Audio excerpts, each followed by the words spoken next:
Test.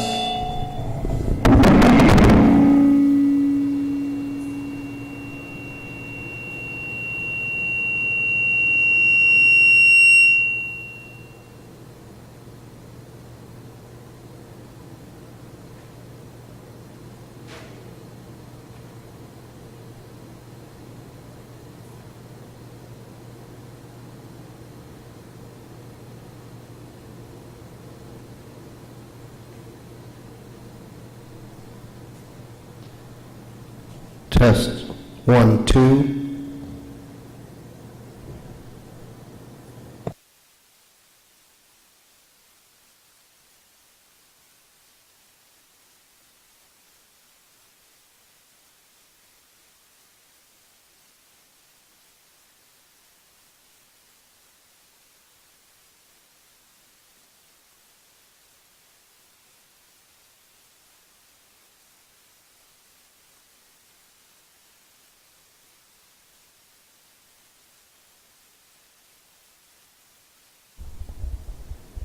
Testing 1, 2. Testing 1, 2.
Test.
Back.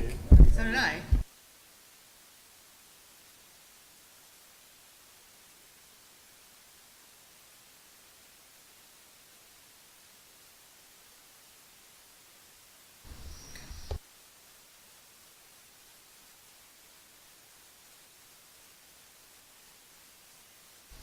I mean, there was one part that I didn't understand.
Usually it's 3 times. Well.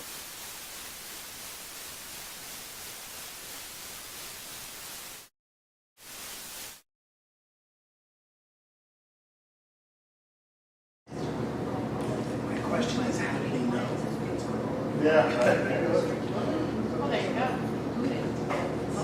Churches, well, we were there. They just singing something.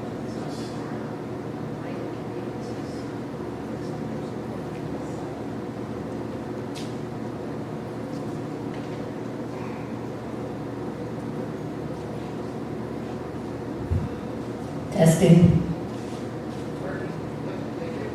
Testing. No. I'm just guessing. Okay. Sorry, we don't all get the rest from that much. Is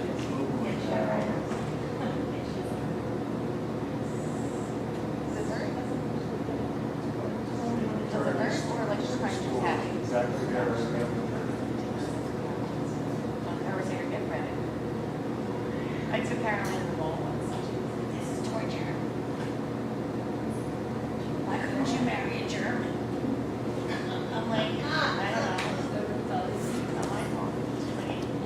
We're not hearing. George is not hearing.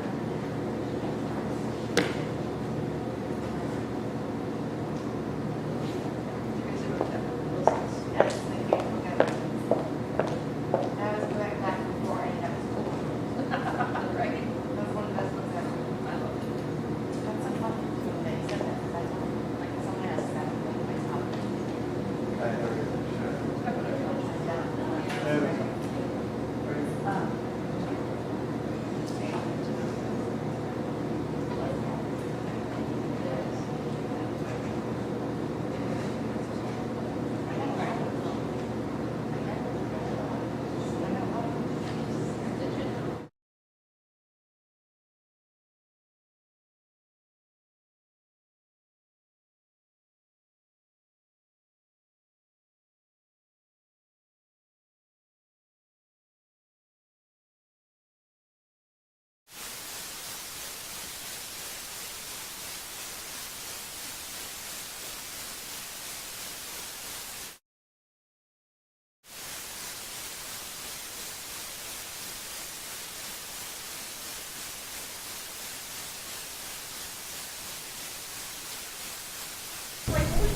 Test 1, 2, test, test.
Notice is hereby given of the regular meeting of the Board of Education of the Town of Westfield in the County of Union, New Jersey at 6 p.m. on the evening of Tuesday, June 21st, 2022, in Cafeteria B of Westfield High School, 550 Dorian Road, Westfield, New Jersey.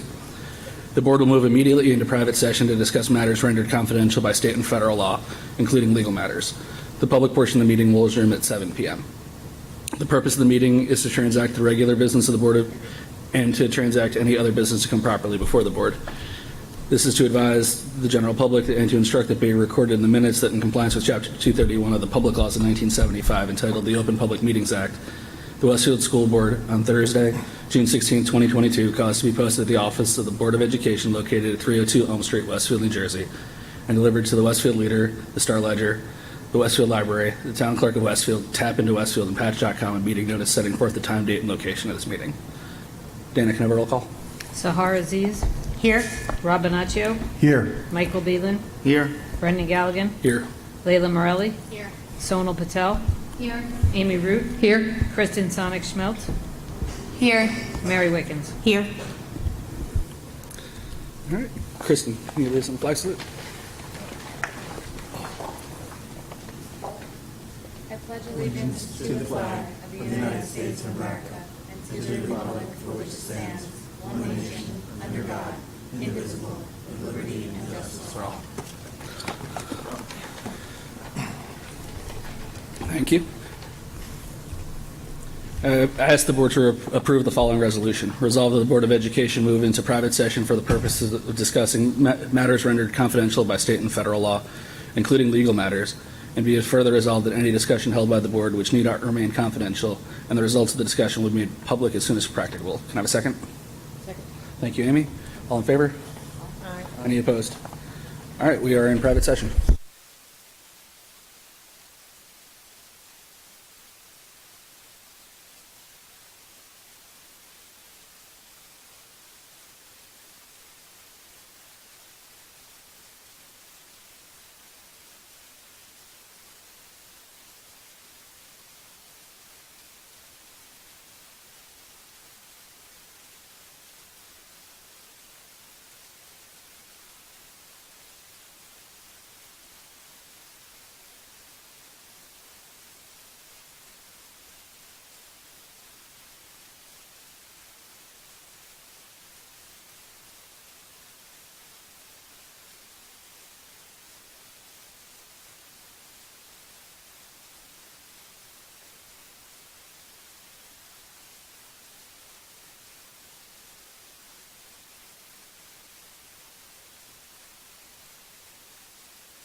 Test 1 2 test.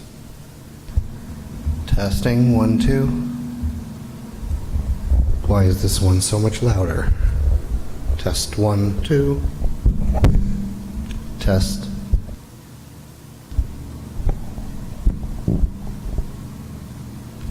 Test. Testing.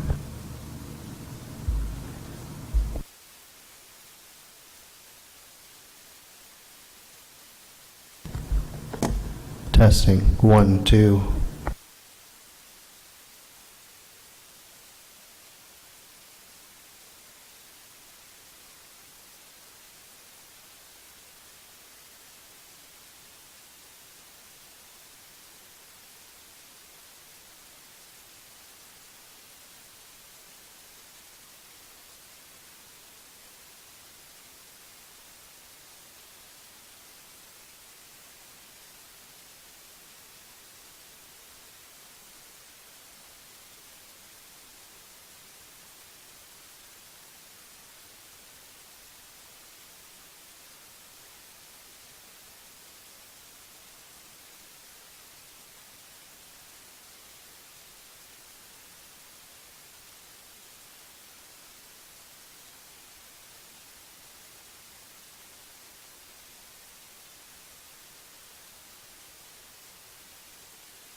Hey guys.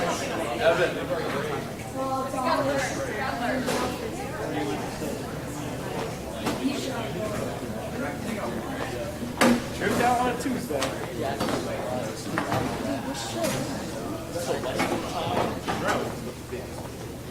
Gotta keep it cash.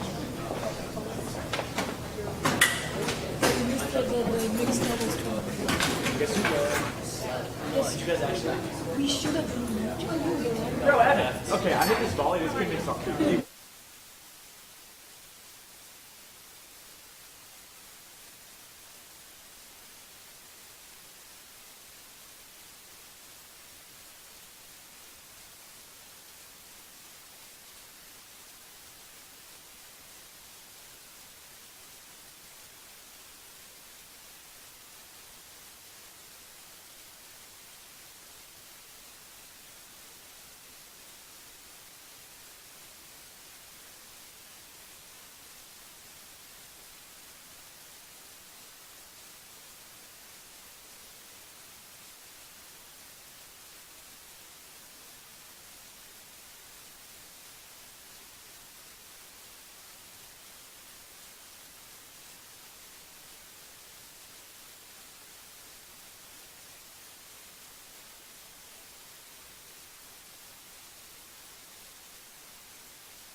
It's not charged. You shut it off.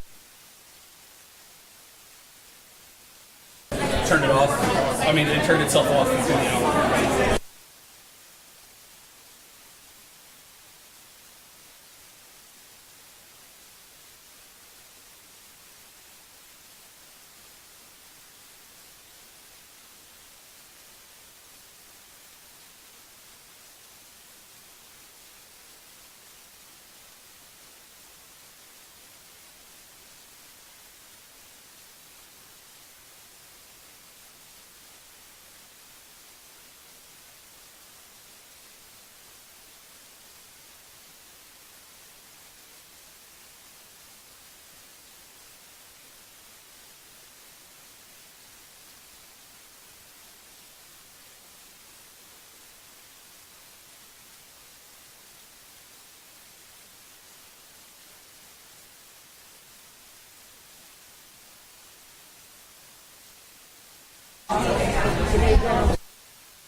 Actually, God's no sign. Here's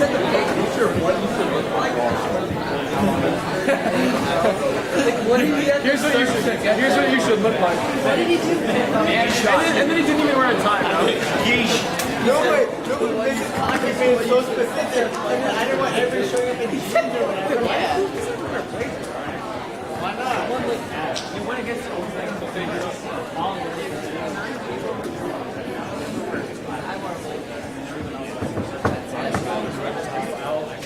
Oh, I thought you didn't have to play. I didn't get it, and then I heard everyone was having a blazer, so I was like, all right. Doesn't know Bro, why is it so thick? At first you think it's So I can see what's this Jordan.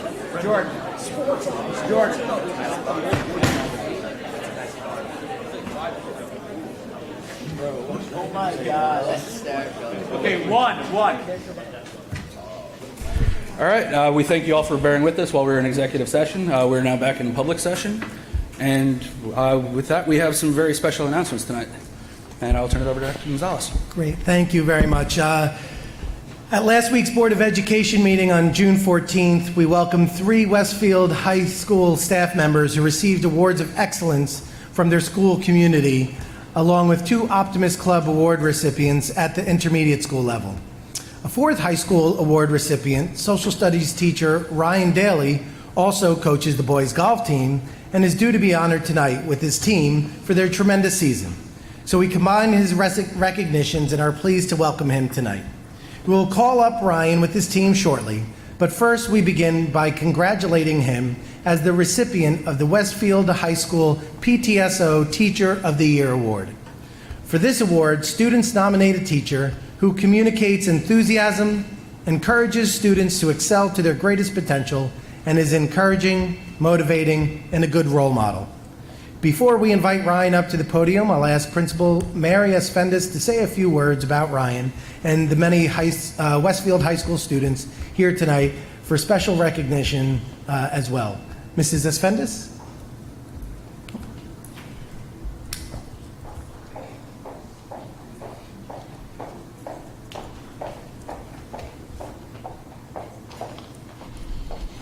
Good evening. It is wonderful to see so many Westfield High School students here tonight to be recognized for your achievements in academics, drama, and athletics. We are so proud to be here with you and know that you represent the best of Westfield High School. Congratulations to each and every one of you, and I'm so happy to be here with you and your families. Thank you, Dr. Gonzalez and the Board of Education, for the opportunity to return this evening to recognize one additional staff member who was unable to attend last week. I would also like to thank our amazing Westfield High School PTSO for all that they do for our school and students. Their support of our amazing educators is greatly appreciated and allows us to recognize our final award winner this evening. Our 2022 PTSO Outstanding Teacher of the Year award is Mr. Ryan Daly.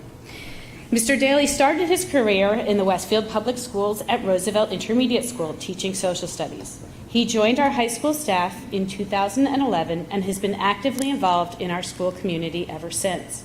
Whether he is advising the Westfield Playing Field Connection or coaching his championship golf team to an amazing season, he gives his all for Westfield High School. In Mr. Daly's role as a teacher in our Project 79 classroom, he is a kind, understanding, and supportive teacher to our students and is an integral member of that teaching team. In addition to his thought-provoking lessons, he shares his knowledge and expertise in instruction through his many years on the New Staff Institute teacher team, which provides a comprehensive orientation program to every new staff member to the Westfield Public Schools, and that's a district committee. Ryan, thank you for all you do for Westfield High School, and congratulations on this well-deserved recognition.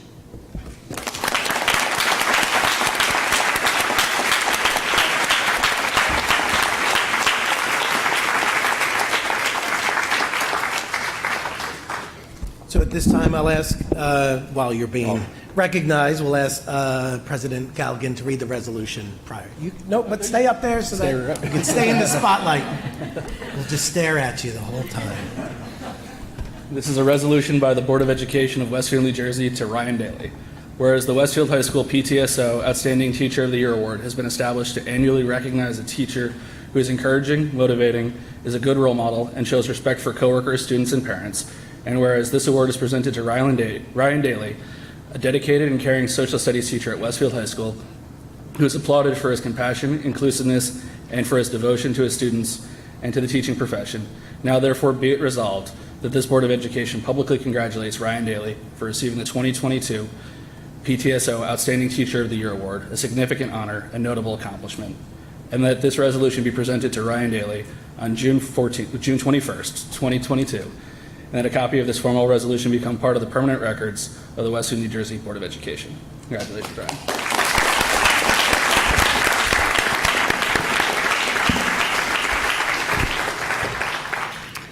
Thank you very much, everyone. Thank you, Principal Esfendis, for those kind words. Good evening, members of the Board of Education and Superintendent Dr. Gonzalez. Thank you to the PTSO organization for this award and all your work to support educators and students. I am incredibly honored to be the PTSO Outstanding Teacher of the Year. I remember sitting in Professor Whalen's office as an undergraduate at Montclair State, expressing my anxiety about becoming a teacher. "I'm not ready," I said. "What happens if I'm not effective and the students don't learn anything from me in my first year?" "Don't worry," he said. "They will have other good teachers." I would like to thank my mentor teacher, Mrs. Karen Stark. I will never forget the hours she spent with me during and after school. She was patient, honest, and caring, and I will always be thankful to her for helping me through the challenges of being a first-year teacher. I have always been at WHS for my career. However, from 2011 through 2013, I had the opportunity to teach 6th, 7th, and 8th grade in succession at Edison Intermediate School. It was an incredible experience that I will never forget. In 2012, I was appointed boys varsity golf coach. Golf was my passion in high school and college, and I was very excited to become the head coach. In 2015, I was asked to join Project 79, and it was a very proud moment for me, as I had aspired to be part of the program for many years. I am thankful to Dr. Peter Horn, Jackie Spring, Maureen Mazeries, and Alan Lantis for their leadership and mentorship in the program. In 2016, I completed my master's degree in administration at Kean University. I am grateful to Mary Esfendis, Jim DeSarno, and the late Dr. Derek Nelson for helping me through that process. I am grateful to all the secretaries, custodians, administrators, parents, fellow teachers, and most importantly, the students who have supported me and always made me feel welcome here. The pandemic made me realize the value of in-person social interaction more than I ever knew. and it was truly wonderful to be back in the classroom for full in-person learning this year. I am grateful to be recognized among so many amazing staff members who have worked courageously and tirelessly through these last several years, and I thank you very much for this honor. Thank you.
On behalf of the entire Board of Education, I'm happy to continue our long-standing tradition of recognizing all levels of student achievement. Having this opportunity to celebrate our students and staff, especially now that we can be doing so in person again, is always a highlight as a board member. When I call your name, please come up to accept a certificate of recognition from our superintendent, Dr. Raymond Gonzalez, before proceeding to the stage to await a photograph. We'll begin with 11th grader Mattia Batera,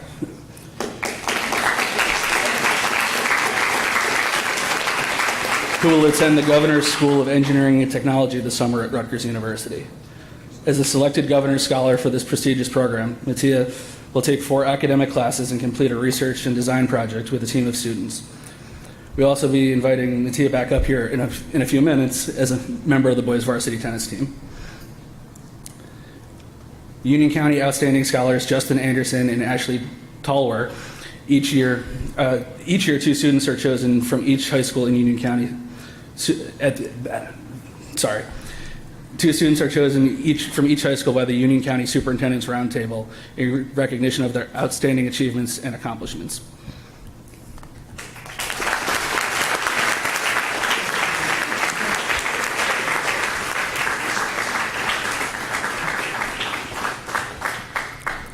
Next up are the amazing cast and stage managers of Westfield High School's fall production of Much Ado About Nothing. Yep. Skip right over it.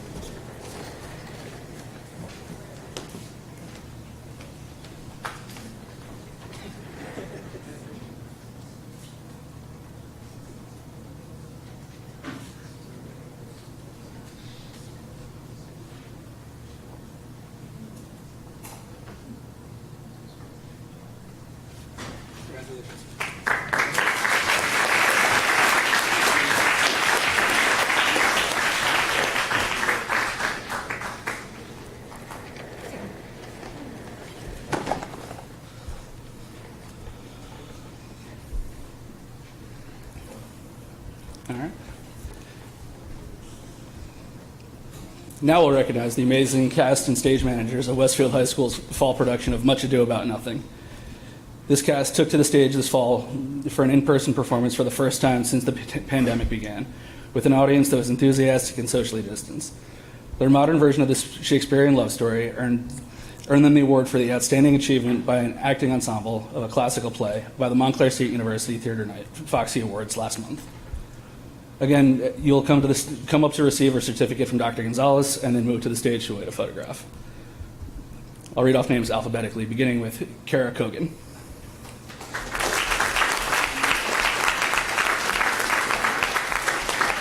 Emma Darrow.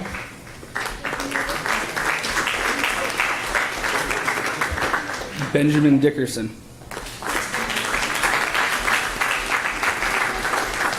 Jeremy Dadinsky.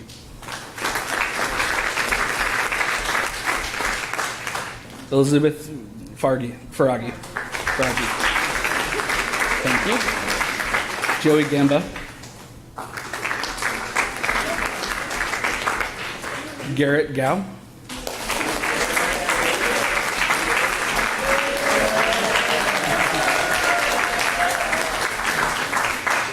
Zoe Greenzang.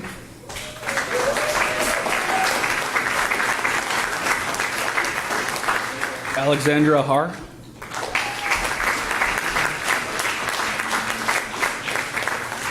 Sophie Havens.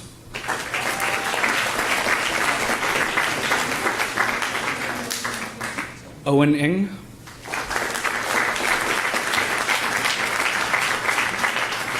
Bella Jarecki.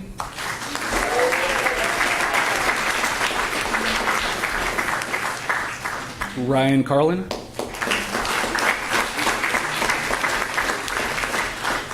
Rachel Clem.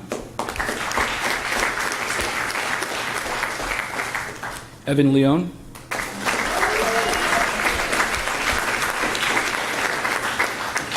Skylar Lipkind.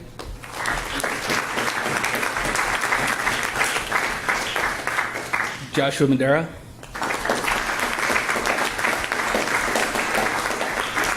Olivia Mazzola.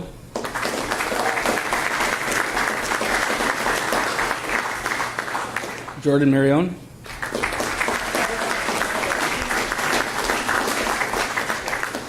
Alexa Mora.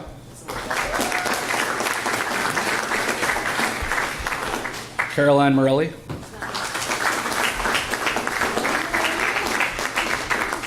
Ashlyn Pepe.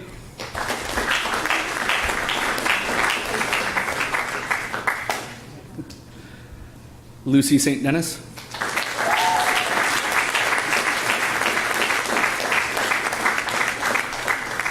Keaton Shepard.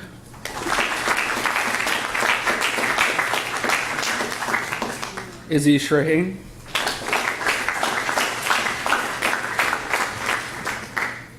Allery Silverman.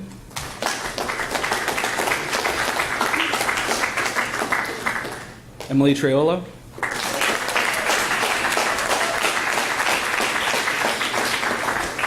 Ryan Williamson.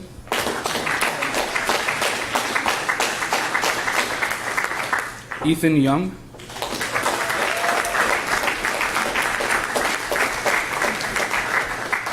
And theater director Daniel Devlin.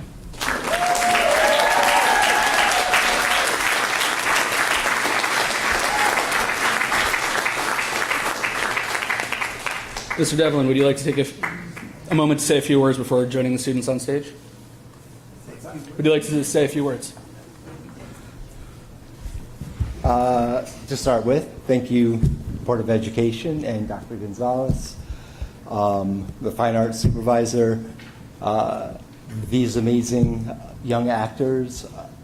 I am so lucky to be able to work with so many outstanding, young, amazingly talented artists. You'll notice a lot of them were not here tonight. It's because they're doing shows everywhere right now, and they have rehearsals that they are at. This is one of the hardest working groups of students I have ever had the good fortune to work with, and I am so proud of your accomplishments. For the seniors, this is actually the fourth year in a row that they have been recognized either as Best Ensemble or Best Overall Production in the state for their fall productions, which is quite an accomplishment and so well deserved.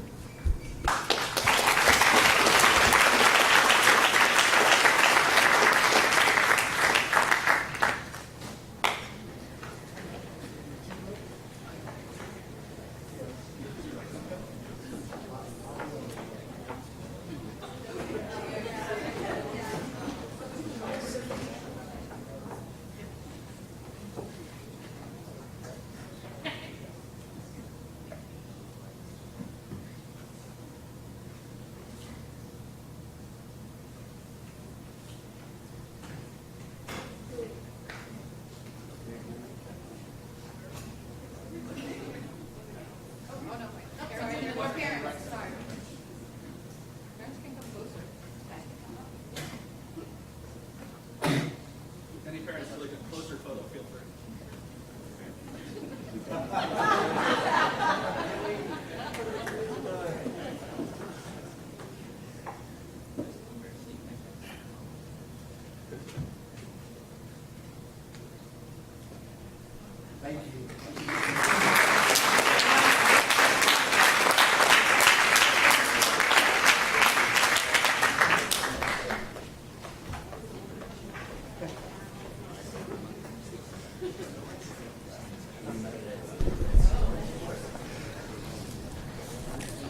We will now move on to the recognition of student athletes who had a tremendous spring season. For the boys track and field team, the 4x800 relay team took home the state championships with a time of 7 minutes, 44.79 seconds, setting a school meet and group 4 state record. Please come up as I call your name and move on to the stage. Jimmy Gilday.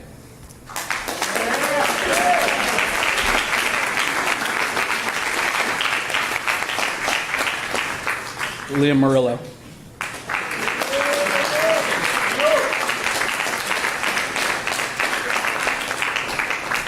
Jonathan Scalia.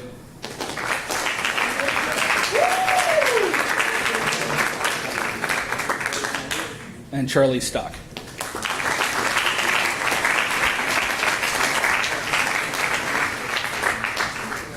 Additionally, Connor Daly is a Group 4 state champion in the 3,200 meter with a time of 9 minutes, 11.10 seconds. Coach Stefelski.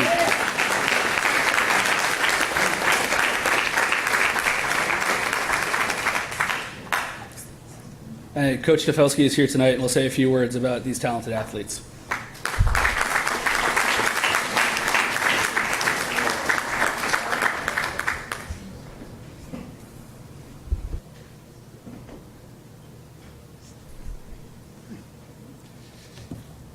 All right, hello. To echo what Mr. Devlin said earlier, thank you for your support of our programs. I think we've got 2 of these guys up here are seniors, and it goes by really fast. But in that time, you meet these kids and they come into your life and they try running. They're interested, maybe kind of casually, and 4 years later, it's a part of their identity. It's a part of who they are. That was certainly my experience as a Westfield High School runner, kind of casually interested. Maybe I'll give this a go when you're leaving 8th grade, and 4 years later, you cannot separate yourself from that part of your life. It was interesting because prior to the start of the season, we had a little controversy about what our school record actually was in the 4x8 relay. As we had a group of people from my generation from 1997 saying, no, we have it. And then we had guys from 2011 saying, no, we have a Facebook group, and it got ugly. It's Facebook, so it gets ugly. And it was like, no, 750.1, 750.2, and then these guys ran 749 at the Penn Relays to advance to the Championship of America final for the first time in 25 years. And then, so like, all right, we're done. You guys can all shut up. It's these guys, they're the record holders. And then they're at 744, which, to be the all groups combined meet record holders in the state of New Jersey is truly an exceptional accomplishment. And especially considering that, coming into the program as like, I'll give this a try. But they buy into what we're all about. They learn from the people who come before them. They've set a tremendous example for what it takes to succeed. And now these seniors, Connor set our school record in the 2 mile. That was a 15-year-old school record as well. So these are exceptional marks that these kids have attained, and every bit of it is earned. They're exceptional young men. And seniors, they're ready to move on to the next thing, and we couldn't be prouder of them. So thank you so much.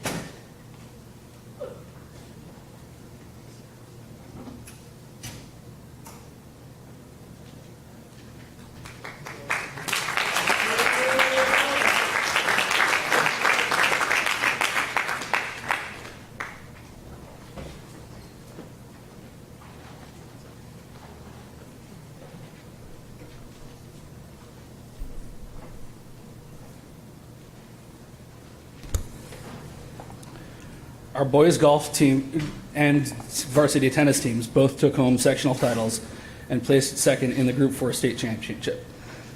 The golf team finished with the season at number 5 in New Jersey out of all groups. 11th grader Barnes Blake won the Tournament of Champions individual title, recognized as the best high school golfer in the state. Again, I'll call each of you up alphabetically. Barnes Blake.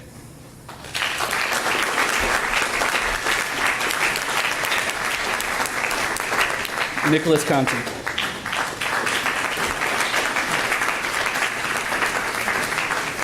Owen Dunham.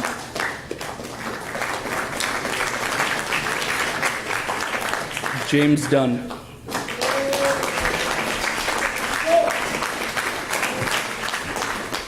Brody Essler.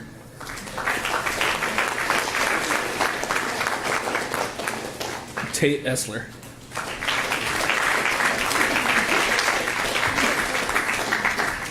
Angelo Fischetti.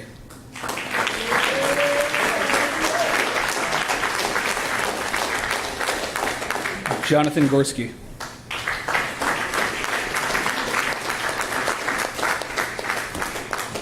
Nicholas Healy.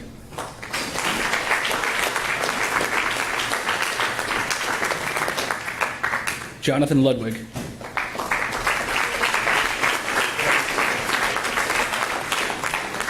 Jack Patterson.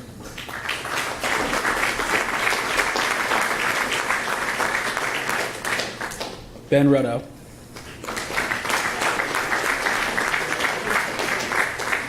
Seth Seiden.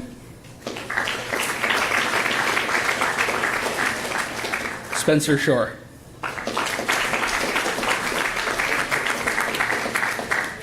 Thomas Smith.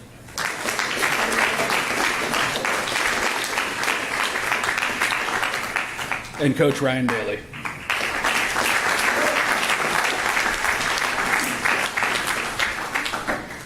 Coach Daly, would you like to join us back at the podium to speak about your team's incredible seasons?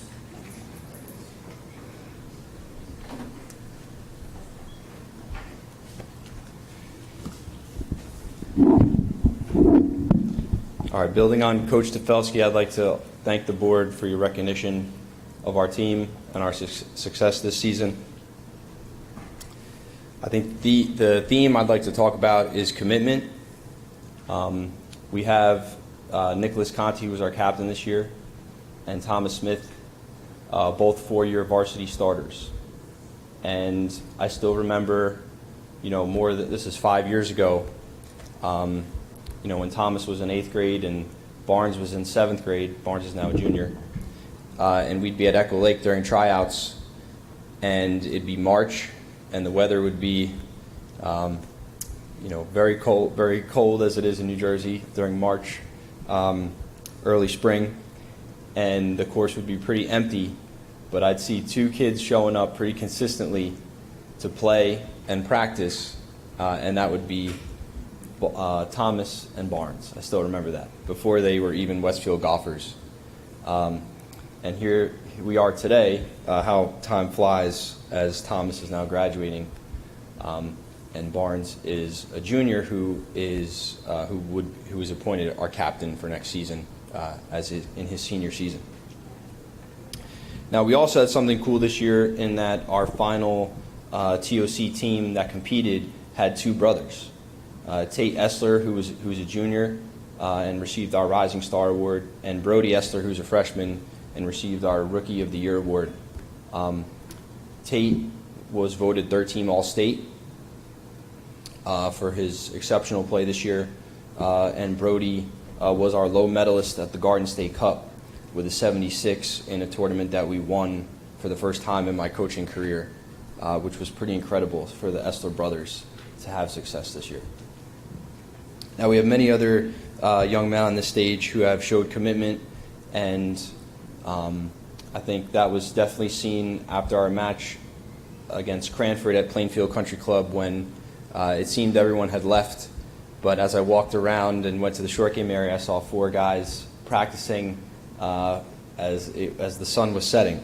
So commitment is strong here, and I think there's no question that these guys sacrifice a lot of social time to play golf.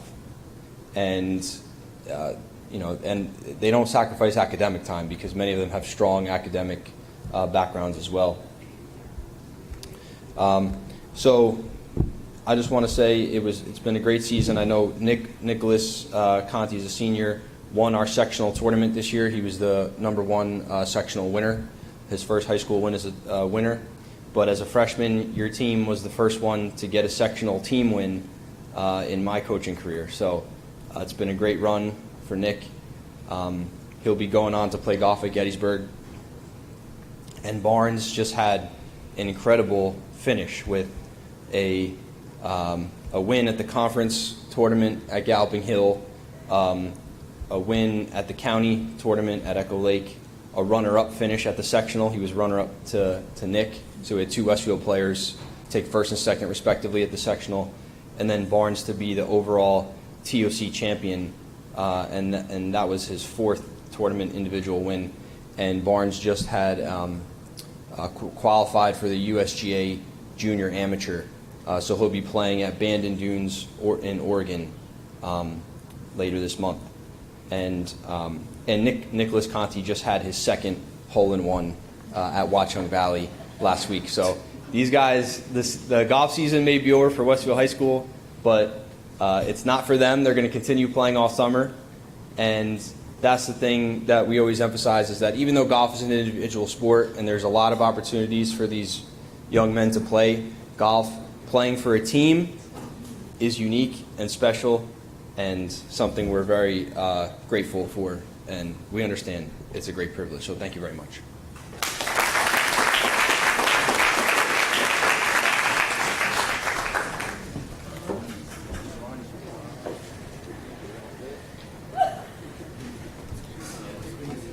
Okay, some guys we've got to get 100-classmen. Let's get on this row here.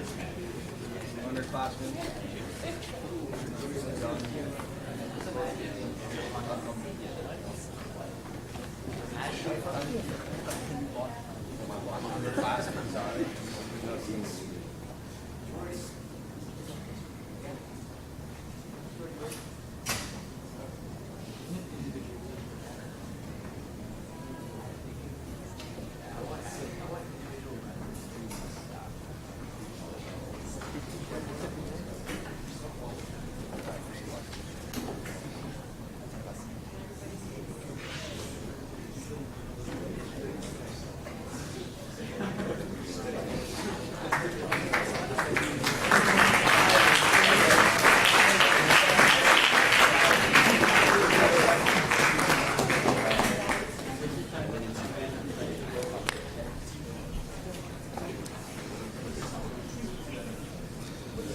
We'll close our recognitions tonight with our North 2 Group 4 sectional champions, boys varsity tennis team, who also played 2nd in the Group 4 tournament and finished number 8 in New Jersey out of all groups. As I call you up alphabetically, please accept our congratulations and a certificate from Dr. Gonzalez, and proceed to the stage to await a photograph. Alexander Eng.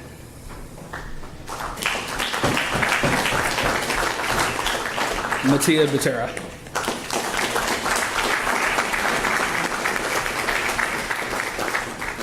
Jordan Cafiero.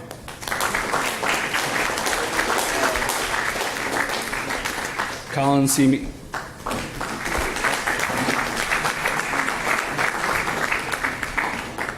Adam Contract.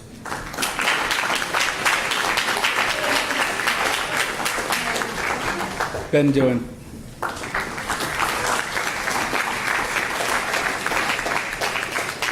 John Gonzalez.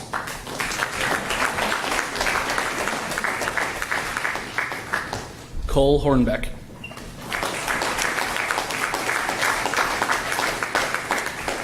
Pierce Kelly.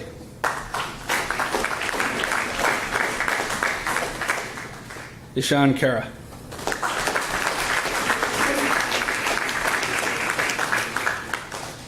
Devin Patel.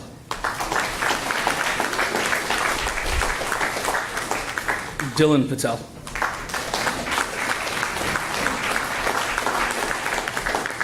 Jack Percival. Andrew Papa.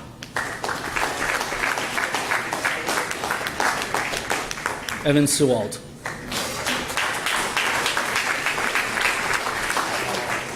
And Tristan Rowe.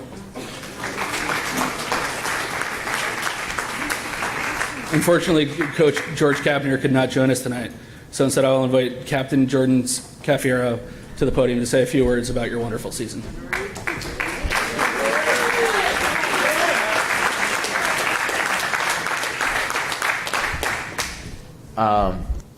I first want to, I was instructed to first speak on why Coach Kapner was not here. He had his son's graduation. He made that clear to tell you that. We had a really successful season, and we really couldn't do it without the support of the board, the boosters, our coaches, parents, and especially Mrs. May Mary and Steve and Nicole. They really devoted a lot of time to the team, and we've been through a lot in terms of injuries and COVID having a huge effect on us, and they've been there every step of the way helping us out. Our team went 19-4 this year. We won the county championship. We won the sectional championship, and we were 1 win away from the group title. The 4 losses we had too were all one of the best teams in the state, and we were glad to say that we were one of those teams too. We've had a ton of individual accomplishments, but our best ones were as a team. We've had great memories throughout. Team dinners, going to each other's houses. It was just a really close-knit team, and we really couldn't be more grateful for this recognition. So thank you very much on behalf of the team, Coach Kapner.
No, you couldn't tell. I'm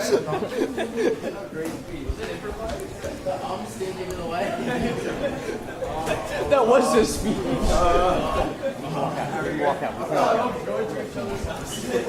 All right, that concludes our student and staff recognition for this evening and for the 2021-2022 school year. Again, we are so glad you could join us and wish you a happy and healthy summer. Thank you.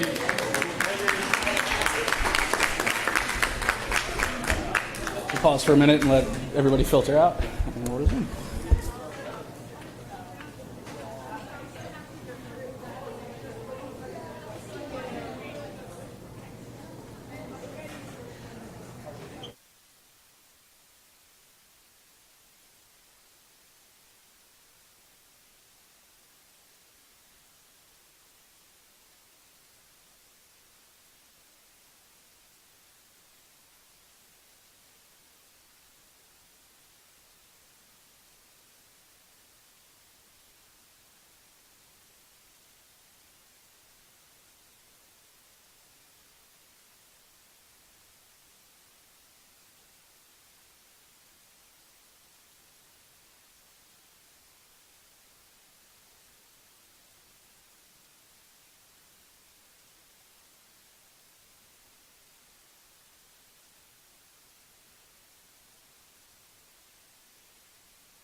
already. All right. We will now resume our meeting, and I will turn it over to Dr. Gonzalez for his report. Thank you. Before I get started, I do want to acknowledge that we are at that time of the year when we are bidding farewell. I'm sorry. Would you close the door? Sure. Where we are bidding farewell to our seniors and also congratulating all of our students on their accomplishments and their promotion to the next grade. In particular, tomorrow, our intermediate schools have shifted the timing of their promotional ceremonies from the morning into the evening because of the weather. So I just encourage everyone to stay tuned to their emails for any additional details coming from the schools. But each principal has already sent out the notification regarding the shift in time. We also are looking at our high school graduation the following day. Right now, we are planning it according to our original schedule, but also recognizing that if the weather is not cooperative Thursday afternoon, that we do have a Friday morning rain date. So please stay tuned. Please do whatever it is that we need to do to keep the weather dry, but certainly in all cases, congratulate our seniors on a job well done and look forward to the amazing things that we have in store, or they have in store.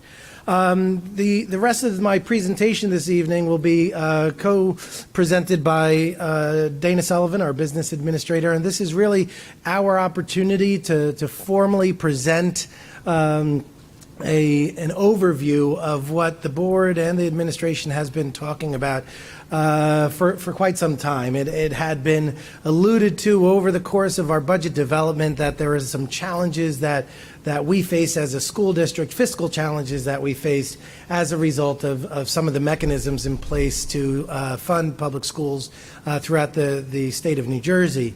As a result of the budget development process this year, we knew as soon as it was over that we needed to immediately turn our sights on future years and be able to come up with a solution that would allow the school district not only to stop having to make any tough decisions about what to reduce when it comes to our schools, but more importantly, how to maintain and expand the programs, offerings, and supports for our students so that we truly can, live up to our world-class educational reputation.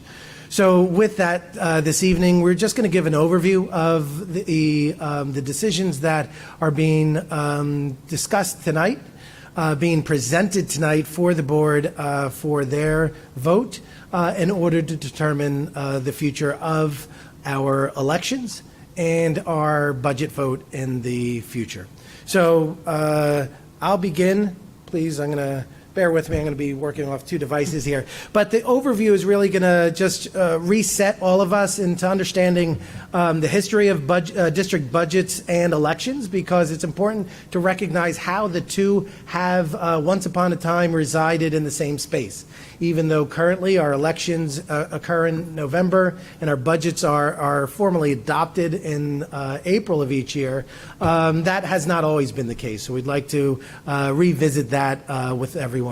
Then we wanted to move into a discussion of why there is a proposal before the board to move the elections to April to align with the adoption of the budget. And then go into additional details regarding the process and mechanisms in place, as well as the timelines to make that happen. And then wrap up with how it all impacts our reorganization meeting that occurs, quite honestly, around this time of the school year. So at this time, I'm going to hand it over to Dana Sullivan to walk us through the next couple of slides. So when we presented the budget, we talked about the history of the budget and the elections. So just to give a little reminder, prior to 2010, the district was voted on by the public every year. So there were no restrictions on how much the tax levy could be or was. It was just whether or not the public supported that. The average increase was about 4.9% over the years. So some years were more, some years were less, but that was the average.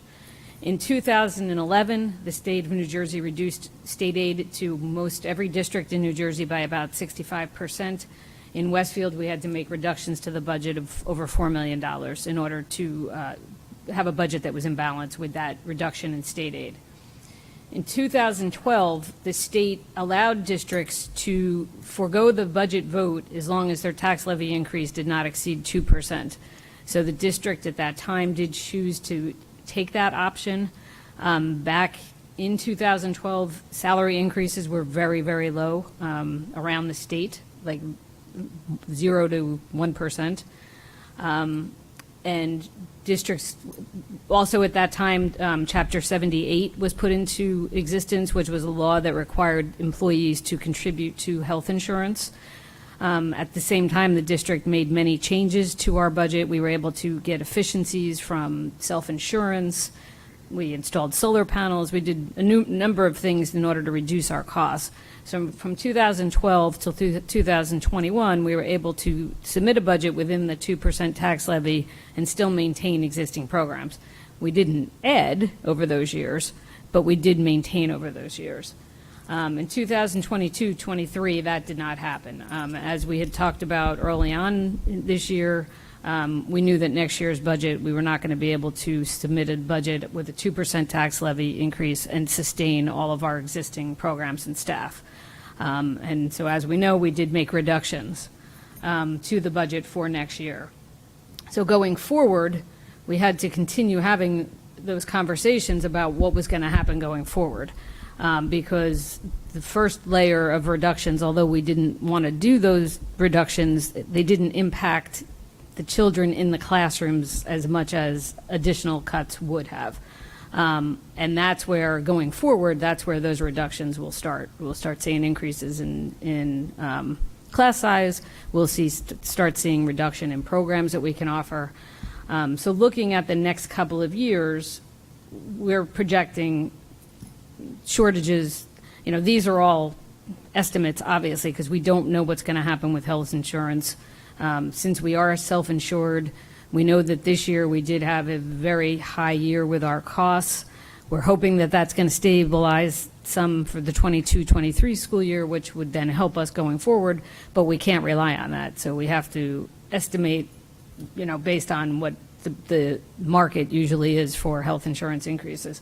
So with those estimates, we're thinking we could be about $3 million short for next year and possibly $4.3 million, depending on what happens with health insurance.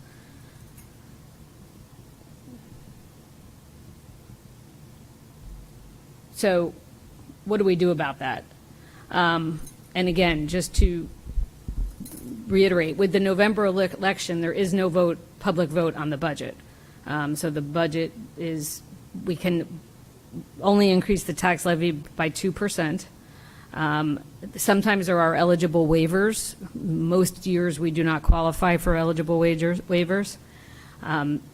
We know that our expenditures have been outpacing our revenues.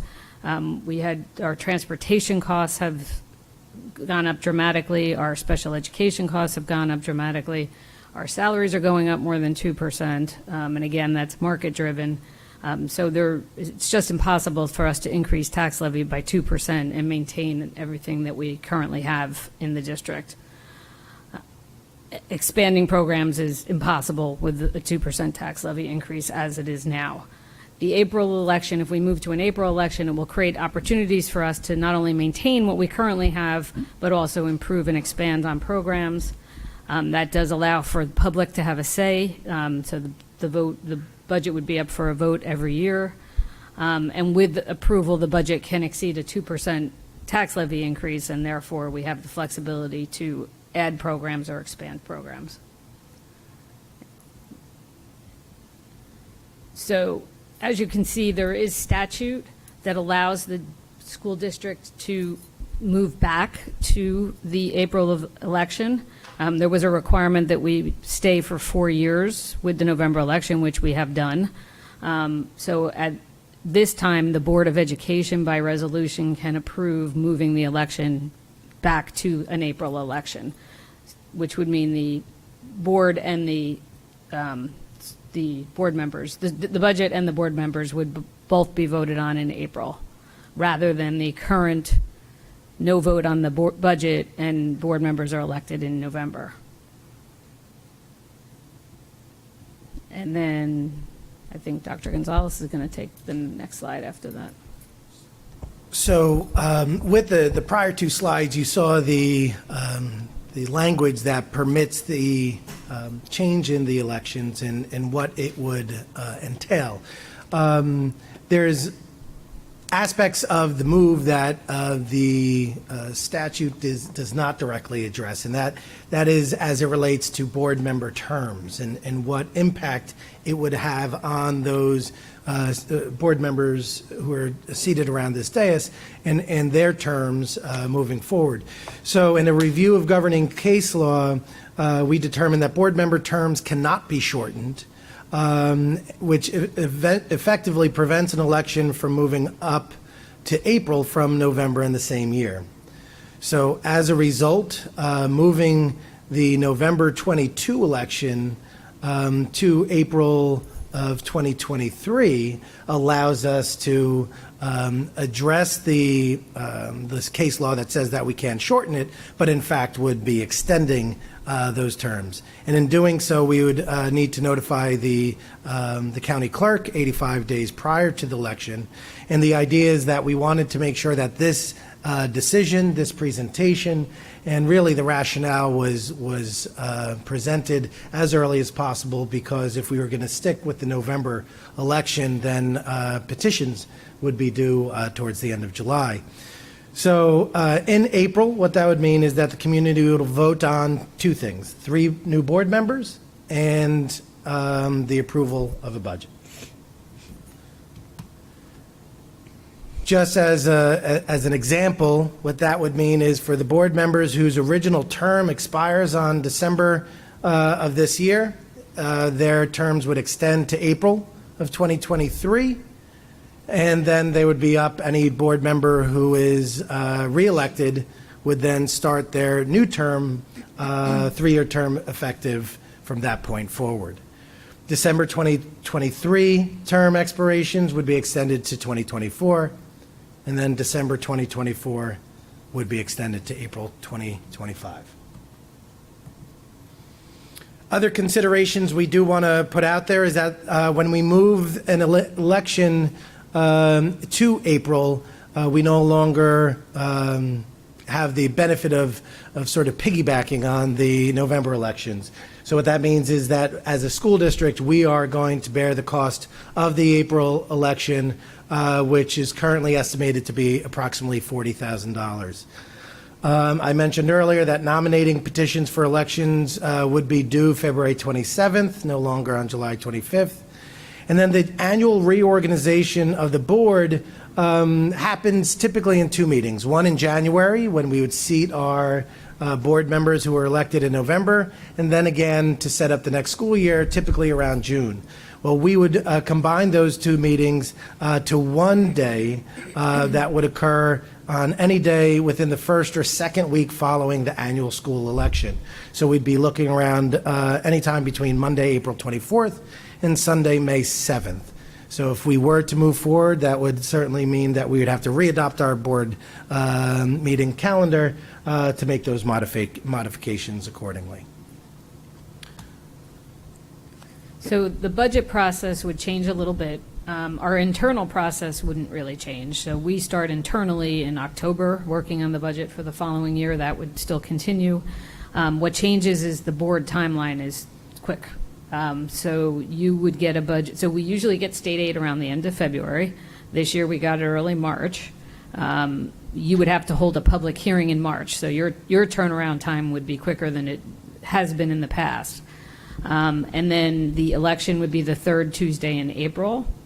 If the budget is approved in April, then that's the budget and that's what we work with. If the budget gets defeated, we then go to the town council, who has the ability to make reductions, or they can do whatever they set the tax levy. If the board is not happy with what the town council does, then the board can then appeal to the Commissioner of Education. So that would be the process. A little different than what we do now. So the board resolution that we have on for this evening outlines everything that we just presented. You'll notice that in the fourth whereas, it specifically references that in the event that the date of the election is moved to the third Tuesday in April, a vote shall be held on the district's general fund tax levy for the budget year, including any proposal for additional funds. So that effectively ties the two together. It also references that the annual school board election would officially, through this, be moved from the first Tuesday in November, beginning with this November's election, to the third Tuesday in April of 2023. So I want to make sure that it's clear that this resolution would effectively eliminate this November's election and move it to the following April. Further, this resolution also includes, for the purpose of, again, the public record, that the board members' terms would be extended as follows, or as I described earlier, to move from an expiration of December of a given year to April of the following year. So tonight, for the public viewing, public in attendance, this presentation will be formalized via a vote under the governance section of the agenda. And that concludes our presentation. If there are any questions by the board, we'd be happy to answer. Yeah, Amy, please. Just one point of clarification is that the two things need to move together, right? If we're going to vote on the budget, then we need to move the election. So if anyone had any concerns that we're trying to extend our own terms, our focus is on the budget. And any extension of terms is sort of ancillary, and maybe we might not even all be in agreement on that. But we will definitely do our duty. And so the focus is the budget and making the next possible budget be as close to one that is supported by our community as we possibly can. Right. And that reminds me, Amy, that's something that we probably should point out. Although we can vote on a separate proposal currently in November on the budget, it's not practical because you can't vote on something in November when school starts in September, because whatever those programs or whatever we would be putting in the separate proposal would have to be cut out of the budget or not in the budget when you start the school year. So although we can vote on separate, additional items that go above the 2%, it's not a practical solution that the state has allowed us to do. Well, and those second proposals they can't be for mandated costs. They Right. have to be for specific things. Right. And if they don't not get an approved. overall increase. Right. And if they didn't get approved, you can't reallocate and pay for them. They are Right. And just not- we couldn't pay for it in September out of Right. surplus funds and then hope Correct. that the voters approve it later. Correct. Any other questions, comments from board members? I know we've talked about this now 4 meetings in a row, plus an executive session last week. So we're all well versed in it, but. Okay, excellent. Yeah, Rob, please. Since you said comment, I don't like this idea much, but it's fine. But I mean, no surprise, I'm going to be voting yes for it. I feel like this is treating a side effect, not a problem, and that's not the fault of anyone here. It's a function of the structure that has been set up for boards and district administrators to operate within. And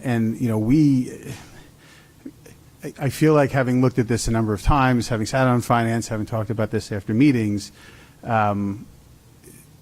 I feel like Westfield's almost a victim of its own success in being judicious with its budgeting, in focusing on the things that matter. And that's what this 2% cap was supposed to do, right? It was supposed to make sure that folks, weren't relying too heavily on taxpayers and were focusing on the essentials. And that's fine. But at some point in time, you have to realize the practicality of it, and that's where this law fails. Because, it assumed levels of excess and largesse in a budget, it failed to account in any way, shape, or form for the fact that costs go up, which is a relatively simple concept for all of us who live our lives in the real world, because there isn't a time when costs don't go up.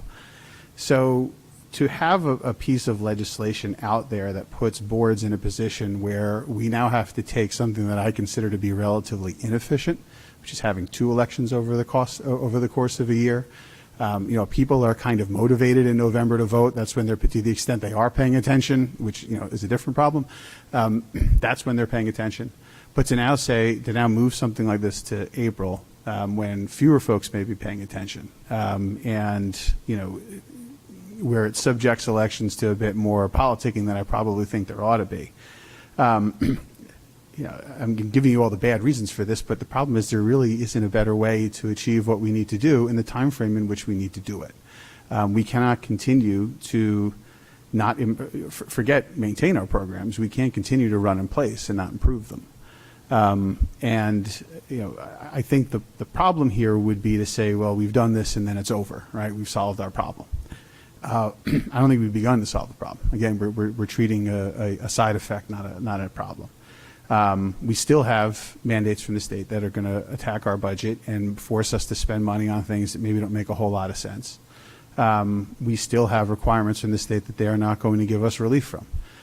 It is a great idea. It's wonderful to be in a legislative position where you can tell somebody what to do and not have to be accountable for having to make it work.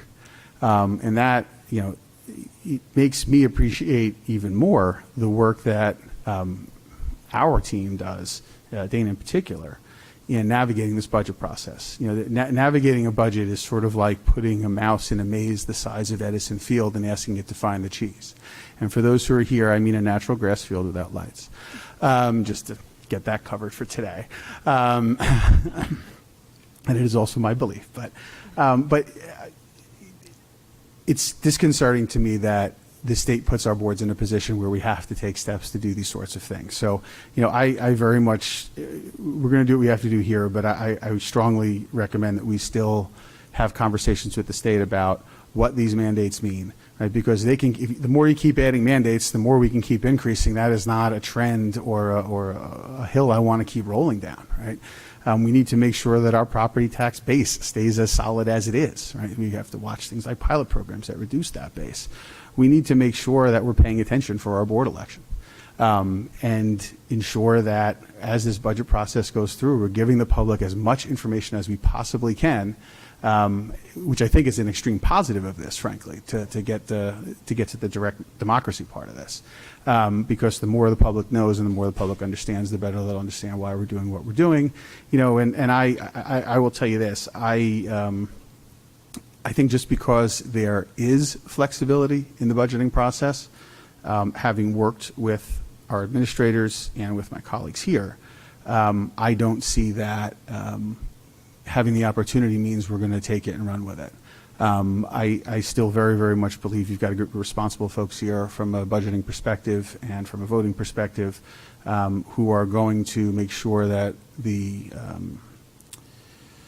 leeway that we're given is properly used. And that is why I began by saying I hate this, but I'm voting for it anyway, because this is the start of a process. But, if I could come up with a better idea, I surely could tell you I would have. But this is the basket that we're in right now. So I welcome the opportunity to use this process to not only continue to do what the district's doing, but to advance, to get us caught up in the things that we need to do to keep our students successful in today's educational world, which we talk about a lot, having sat on SIT, but the discussion always boils down to, well, gosh, what a great idea, but we can't afford it.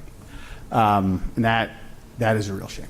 That is a real shame. So I don't want to do it on the backs of our taxpayers, but I think working together, still advocating, we can do it in the right way. So those are my thoughts. Thank you, Rob. I agree with you. This is not something we came to easily, or even something we wanted to do at all, let alone this year. This year's budget cycle definitely accelerated that for us. And I can think of at least 36 state laws that impact our budget in some way or another. the least of which is the State Funding Reform Act, the School Funding Reform Act, which is our state aid allotment. The state's been working to try and fully fund that for 6 of the last 8 years. Maybe they'll get there eventually, but even when we get there, it still works out to about 6 or 7% of our budget. Other districts get far more. I mean, you can make the argument Westfield can afford it, but at the end of the day, it's all on local taxpayers. So we can use all of the resources and our abilities to try and get the state to change. Until there's some substantive change in the state legislature, I don't see much of that happening, at least in the short term, and we can't wait. So I agree with you. Reluctantly, yes, but necessary, yes. Sorry. Yep. First, I want to thank Dana Sullivan and Dr. Ray Gonzalez for doing the heavy lifting of the financial gymnastics and figuring out a solution to this. I just want to note that I think the silver lining is to the extent that the taxpayers are willing, and they vote now to increase the budget over 2% if we start with this new system, is that, one, they'll have more control. Right now it's 2% automatic, which clearly is not sufficient. So in some ways it's empowering to the community, and it'll hopefully trigger more conversations about the school so that we can determine whether we're excellent at everything. We think we are, but maybe there are some things we're actually not excellent at because we don't have the money to produce that. And then finally, I think many taxpayers at least recognize that when you do pay taxes for schools, at least it goes directly to your children. Right? I mean, I realize there's some percentage that goes to the state and to the county, but at least it's money that we're spending on our own children, and I think we all agree that that's well worth it, well worth the investment. So, yeah, there's still a lot more work to do, but I agree with everything that was said here in terms of not wanting to repeat what happened this year and have to cut jobs and cut positions, and you're saying it's, you know, Dana's estimate is a possible 3.1 million is the low when we had 2.3 million this year. So this is just not sustainable. I mean, without decreasing quality of education. Yep, Mike. Yeah, the comments that have been echoed, I just want to echo as well. And as you know, it's like we had to reduce some of the staff, especially in the teacher area. Not that all the staff members aren't valued, but especially in the visual and performing arts, where we saw various valued teachers be cut, and they're difficult to replace. And I think, and knowing, being on this board 5.5 years, Dana has worked her magic, especially in the insurance area, and the magic dust is running a little dry. And I think we need just I think I have the confidence, and I think many people, everyone on the board does, in Dana and her team, in that they're not going to go and needlessly spend money. They're going to just do what it takes to ensure that we have a successful district and that we continue to grow and that we're not stagnant. We have to look at other programs, and as you know, as I always look toward technology and improving those areas so that we're staying a competitive district, because it affects everything. It's not just the school, it affects the real estate taxes and the home values and everything in between. So I just wanted to make those comments. Thank you. Kristen? Dana, I just want a clarification because I actually didn't know that you could put, well, I guess I kind of knew that you could put a proposal on the November election, but to understand exactly why that doesn't work for school districts. So if we're conducting an election in November 2022 and we put a proposal on, is that proposal for the future budget? So that would be for the 2020? It would be for the 22-23 budget. Oh, gotcha. So you would already have started that budget in July 1st. Okay. And school would start in September. Okay. It would get approved in November, which, how are you going to add a teacher in November? Dana, I had one question. I saw that we're going to have the election April 18th, and then we would seat them sometime between, like, up until May 7th. Is that enough time? Because usually in the November election, we have about a month and a half where people can have their background checks and everything done. Is that enough time to seat them within 2 weeks? There's a provision that allows us to seat them waiting while they wait for the fingerprinting to come in. Okay, so they can take over Yes. immediately and. Yes. Assuming they pass their fingerprint check. Mhm. Okay, thank you. Yep, it will be a very tight turnaround time for the county to certify the election between April 18th and the first week in May, with mail-in ballots being able to be accepted up to a week after the election. The county clerk will be busy, but that's not really our problem. No, but I wanted to make sure. Yep. Yep, and to the extent that we have the ability to raise taxes without limit, there's a very, very firm limit, and that's the political limit. What will the town support? With the direct input of the town, if we ask for something that's beyond what the town's willing to support, it won't happen. So the onus is on us to be in tune with what the town wants and what the voters specifically are willing to support. The old calculus of voters turning out for an April election being low might not be the case now that everybody gets a mail-in ballot sent to their house that's ever requested one. So we do have to be very, very aware of what the pulse of the community is. All right. Anybody? All right. Well, thank you, Dr. Gonzalez. Thank you, Dana. Thank you, Isabel and Derlise, for their legal guidance on this. There aren't a lot of districts that have done it and done it well. And I believe we're not the first to consider. I know we're not the first to consider it. We're not the first to make the move. We are the first to make the move ourselves this year. Others have had it forced on them either by the voters or by their town council. We are controlling our own destiny here. So now if we're done here, committee reports. Amy, you have a SIP report for us tonight. Yep. SIP has not had a meeting since last Tuesday night, so I do not have a committee report.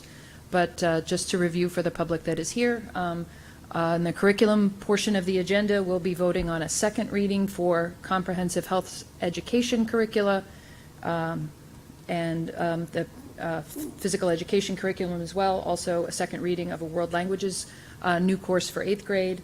We're also voting on 2 intern student teacher candidates for next year.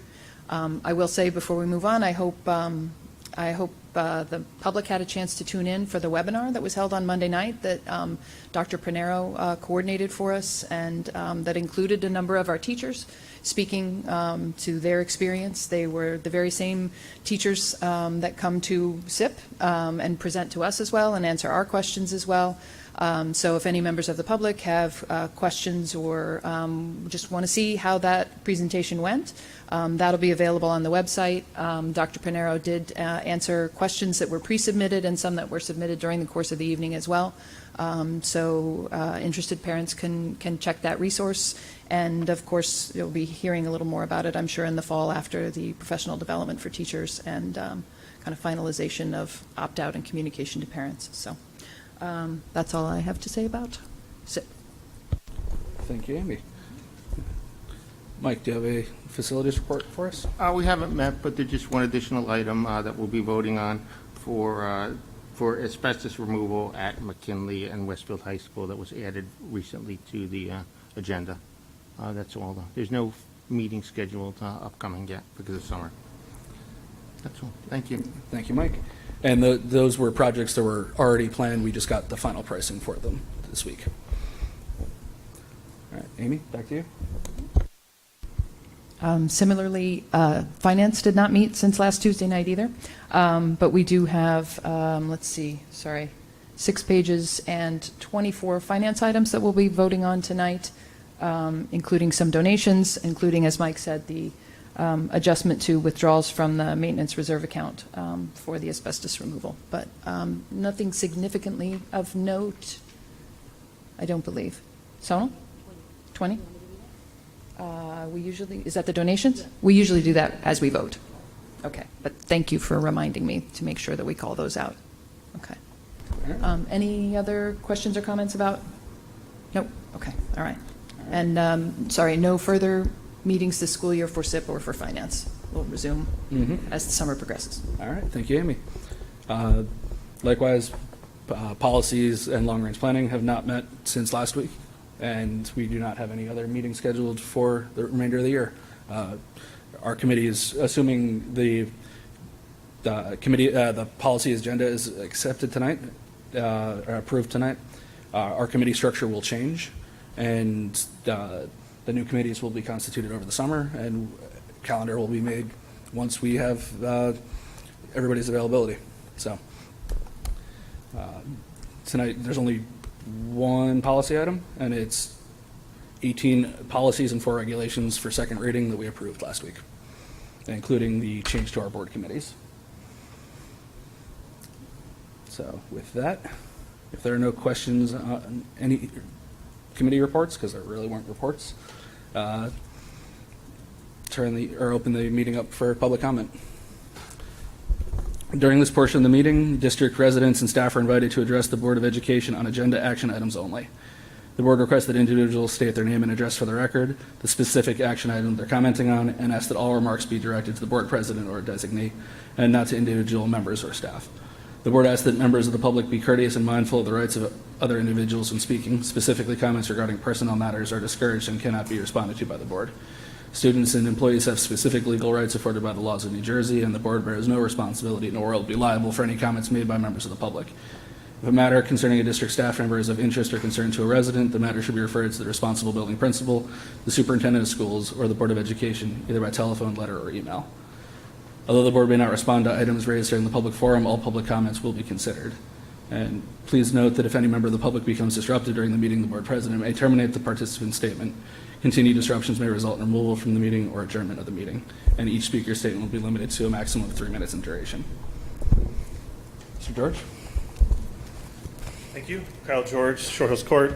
I'm going to talk about multiple items on tonight's action agenda for curriculum, finance, and policies. First, regarding comprehensive health, I listened to Dr. Pinero's presentation at the last BOE meeting and again to the webinar last night, including the Q&A. I have to say I'm happy with how reasonable the K-5 curriculum sounds in these presentations. We also heard about how opt-outs would be conducted and respected. That's refreshing. I hope that the reality next year matches these presentations. I do have some concerns for grades 6 through 12, but my personal concern is with K-5. One thing I haven't heard, however, is what teachers are being instructed not to teach, nor what will happen if the school fails to respect an opt-out. As we've seen over the past year, there's a difference between curriculum and pedagogy, textbooks and resource materials, and there is not an explicit restriction on discussing certain controversial issues. And if there's not an explicit restriction on discussing certain controversial issues, then those issues can easily find their way into the teaching techniques and resource materials used in class. When this happens, it erodes parental rights. The district already has an issue with respecting parental opt-outs. If you recall, a survey was administered earlier this year, and there were numerous instances of opt-outs not being followed. The district's leadership needs to help teachers by having a clear definition of what is not appropriate to use as a resource or pedagogy, and by fixing any broken administrative procedures regarding opt-outs. Second, there are numerous policies on the agenda tonight. One policy that is not on the agenda yet again is the controversial issues policy. I'm here tonight to regretfully commemorate that it's been 1 year since Mrs. Eves objected to the revision of the controversial issues policy and seconded a motion to table it, a motion which passed vote. That's a whole year that the BOE could have taken some action after the guest speaker called Israel an apartheid state while being supported by the district. Yet you've done nothing, despite passing over 50 new policies this year. It's like you're intentionally ignoring this policy. Speaking of anti-Semitism, despite a lot of lip service over the past few months, the curriculum has no changes to improve required Holocaust education. This is after numerous anti-Semitic incidents at the high school, one which occurred right after Mr. Campbell's speech. Under Oprah, I've recently read emails from people who lament the fact that the district only requires Holocaust education in the 5th grade. According to at least one person in the district, if I may paraphrase in my own words, this lack of education combined with forced loyalty oaths as part of NPFH led to an uninformed and immature rebellion in the form of this hateful graffiti. With no action on the controversial issues policy nor the required Holocaust education, how do you expect things to improve? If the number of swastikas in the last 12 months wasn't enough, what will it take before someone does something that actually addresses the issue? A lack of understanding about the horror behind this symbol. You'd have more impact on students by making them watch Schindler's List in an assembly than holding NPFH loyalty pledge drives. Finally, on the finance agenda, there's an invoice line item for $1,000 of racial literacy books. Where is the itemized list of books purchased under this invoice, and where did this funding come from? I think the district owes transparency on this, given the issues with books like Our Skin coming into the classroom last year. Thank you. Thank you, Mr. George. Do any other members of the public wish to address us on action items? And can somebody let Kristen back in?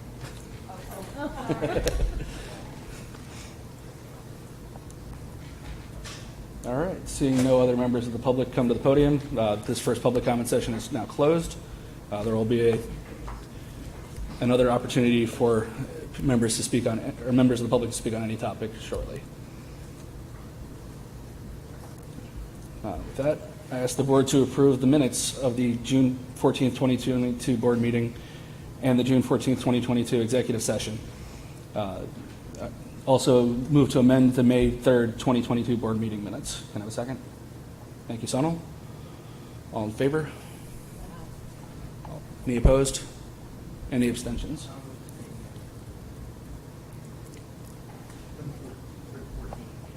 But you're yes on May 3rd? Yes, on the 3rd. Okay. I now ask the board to approve governance item number 1. Can I have a second? Thank you, Amy. Governance item number 1 is the resolution to move our election date, or to move the annual school election for board members from November 2022 to April 2023, and in April every subsequent year, and to create the budget, to initiate a budget vote for the public. I want to call out just the key provisions. Again, we'll be voting, or the public will be voting on board members and the budget in April, the third Tuesday in April next year, which will be April 18th. We are accelerating this faster than we have to, so that we get this resolution passed before anybody files a petition with the county to run for office this year. We thought that was a very important from an optics perspective, that we not have candidates announce their intentions to run and then pull the election from them. We don't have another board meeting scheduled until September, so we would have been well into campaign season. We still would have been able to do it, but it's not something I would have been comfortable doing, nor do I think I can speak for everybody here. Canceling an election in the middle of it is not something we wanted to do. And we are in a position where we believe we will have no choice other than to ask the voters to weigh in on the budget for 2023. Again, we can't separate the two. We can't maintain board member elections in November and a budget vote in April. The two are linked by statute. Whether we agree or disagree, statute requires it. And again, terms for myself, Mike, and Amy will be extended from December of this year to April of next year. Sonal, Layla, and Sahar will be extended to April 2024, and our newest board members, Rob, Kristen, and Mary, will be extended to April 2025. I believe those are all the key points that I wanted to address. If there are any other questions or comments from board members, happy to answer them, accept comment. All right. Dana? Sahar Aziz? Yes. Robidacio? Yes. Mike Phelan? Yes. Brendan Galligan? Yes. Layla Morelli? Yes. Sonal Patel? Yes. Amy Root? Yes. Kristen Sonic-Schmeltz? Yes. Mary Wicken? Yes. Okay. Yeah. There is an item number 2 on the agenda that we no longer need. So I don't know, procedurally, do we just strike that or not act on it now? Yeah, I think you can. Yes. Governance number 2. There was an addendum on the online or the digital version. Yeah, that was added inadvertently. These are not cases that the board has heard yet. These are the cases we'll hear later. So we can't yet act on them. So taking no action on the rest of governance. Now moving on to personnel, I ask the board to approve personnel items number 1 through 27. 27 was an addendum added tonight. All of you? We'll go with Layla, though. Layla seconded it. Dr. Gonzalez, any retirements on there tonight? That I didn't see any. All right. Dana? Sahar Aziz? Yes. Robidacio? Yes. Mike Phelan? Yes. Brendan Galligan? Yes. Layla Morelli? Yes. Sonal Patel? Yes. Amy Root? Yes. Kristen Sonic-Schmelz? Yes. Mary Wickens? Yes.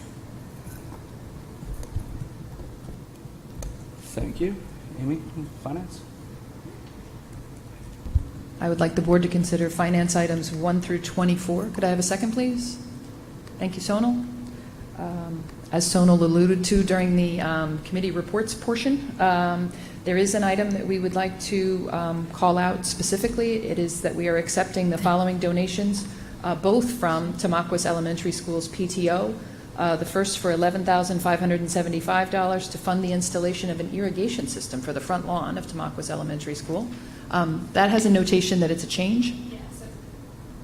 That was on last board meeting, but it said that it was being donated by the contractor. It was not being donated by the contractor. It's being donated by the PTO. Excellent. So that's what that revision is. Thank you. That's a very important clarification. Thank you for that.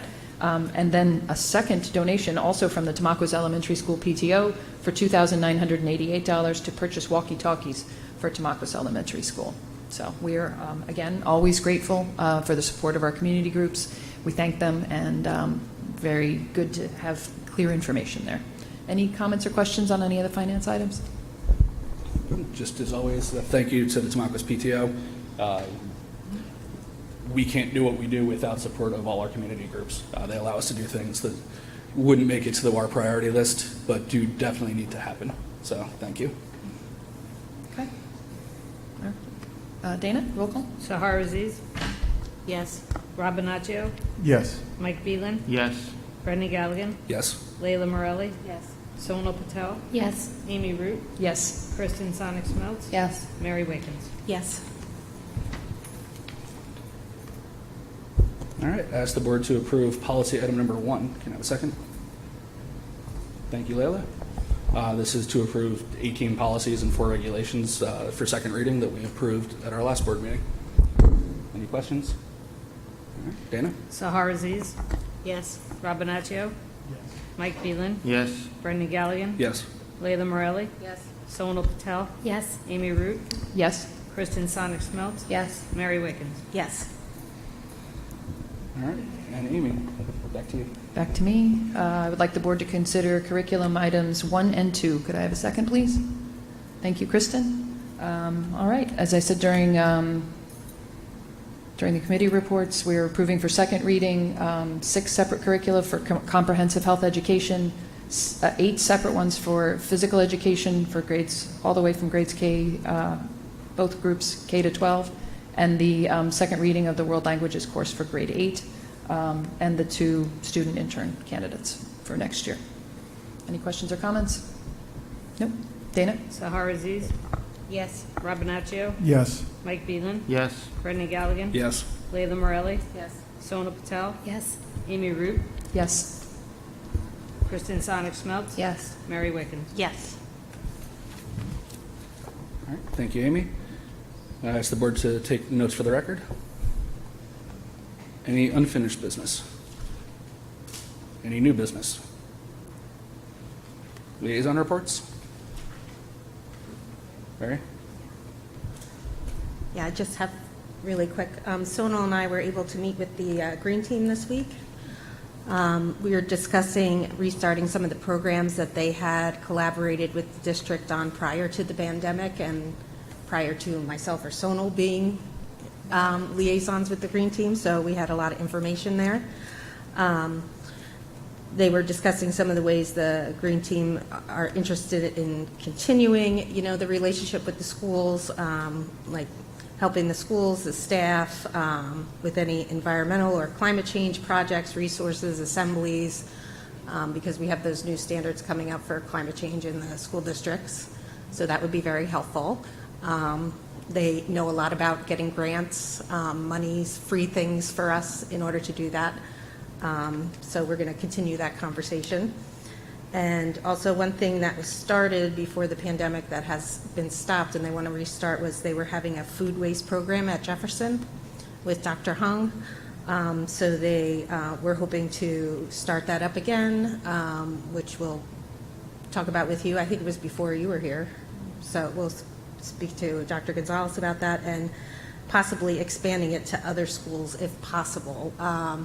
We've reiterated, we don't have a lot of funds, so if they had any funds that they could help us with that, we were more than happy to do that food waste project, because anything collected, it can be turned into biofuel, so that's good. So we'll keep you updated. If I could just chime in for just a second. Yes. I went on the tour of Jefferson School several years ago, pre-pandemic, to discuss location, positioning, how that program would actually work. And I know a lot of things had to be put on hold during the pandemic, but Dr. Hung is a big supporter of that particular initiative, and I think it was successful prior to the pandemic, so hopefully it can return. It was. They were telling us that they ran it for a few months, and in that time they were recognized by the state for this program, for doing such a great job with it in such a small amount of time. So it's good. Thank you, Mary. And I wanted to add on one of their goals is to help us become a sustainable Jersey school. So that's one of the things we just touched upon, but we'll work with as we work with them. We have to do more research on our end. But just a goal of theirs. There's a lot of work on the board end and the district administration end as well. Yes. To become a sustainable school, or sustainable Jersey school. I sat in on a whole day seminar on that a couple of years ago, pre-pandemic. It's an exciting program. It's a lot of work for everybody involved. Yeah. And it would be a nice thing for all of our schools to achieve that level. Mm-hmm. Starting with one school would be a good way to kick it off. I do want to just, on that point, I have experience in my prior life. We were able to get the whole district certified. To President Galligan's point, there's a lot of work, but I think if there's a common commitment, it's definitely something that we could balance and look forward to in the future.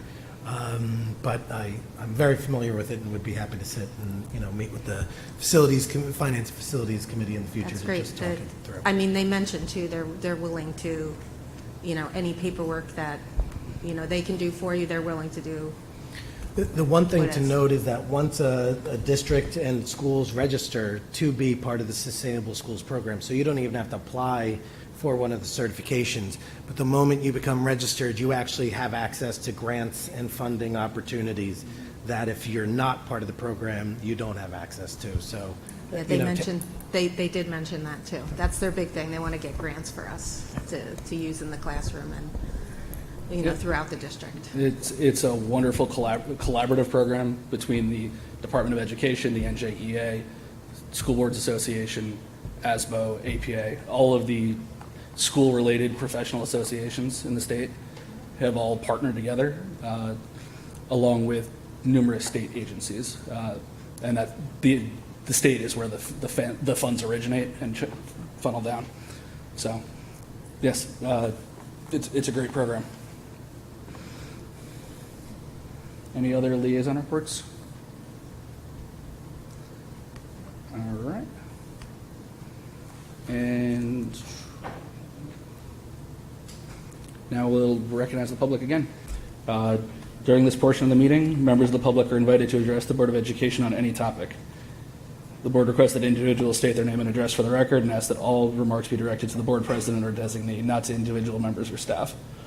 The board asks that members of the public be courteous and mindful of the rights of others individuals in speaking. Specifically, comments regarding personnel matters are discouraged and cannot be responded to by the board. Students and employees have specific legal rights afforded by the laws of New Jersey, and the board bears no responsibility nor will be liable for any comments made by members of the public. If a matter concerning a district staff member is of interest or concern to a resident, the matter should be referred to the responsible building principal, the superintendent of schools, or the Board of Education, either by telephone, letter, or email. Although the board may not respond to items raised during this public forum, all public comments will be considered. Please note that if any member of the public becomes disruptive during the meeting, the board president may terminate the participant's statement, and continued disruptions may result in removal from the meeting or adjournment of the meeting, and each speaker's statement will be limited to a maximum of 3 minutes in duration. If you'd like to address, please come to the podium.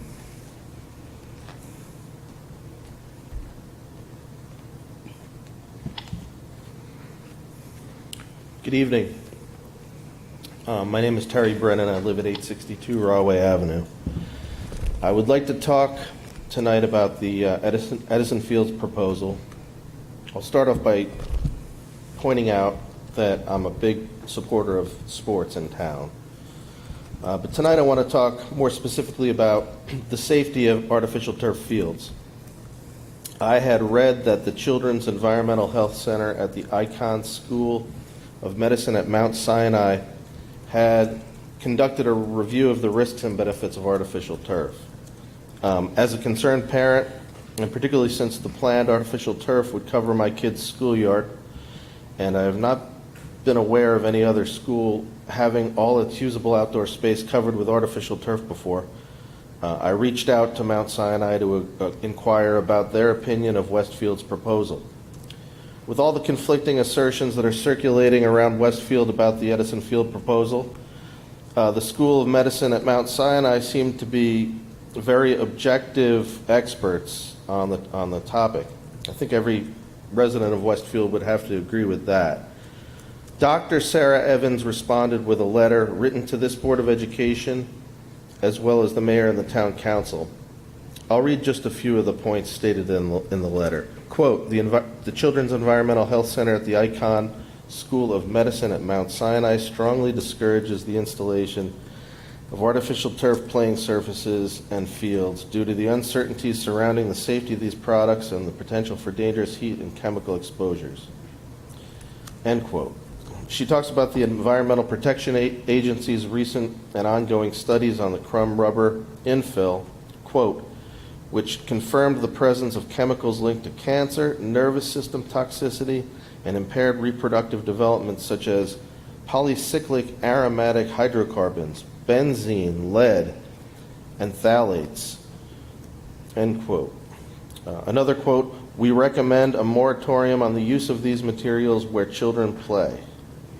Another quote, questions remain about the safety of alternatives to crumb rubber as well. Undisclosed chemicals of concern are present in plastic grass blades and turf pads and matting. End quote. She is talking about PFAS, or forever chemicals, which don't break down in the body and that contaminate drinking water. 30 seconds. We all know that the Robinsons branch of the Rahway River runs adjacent to the proposed artificial turf at Edison School. It feeds the Middlesex Reservoir. The letter goes on to say, children, quote, children are uniquely vulnerable to harmful exposures from artificial turf surfaces because of their unique physiology and behaviors, rapidly developing organ systems, and immature detoxification mechanisms, end quote. I encourage this body to read this letter if you haven't already. And thank you very much for your time. Thank you.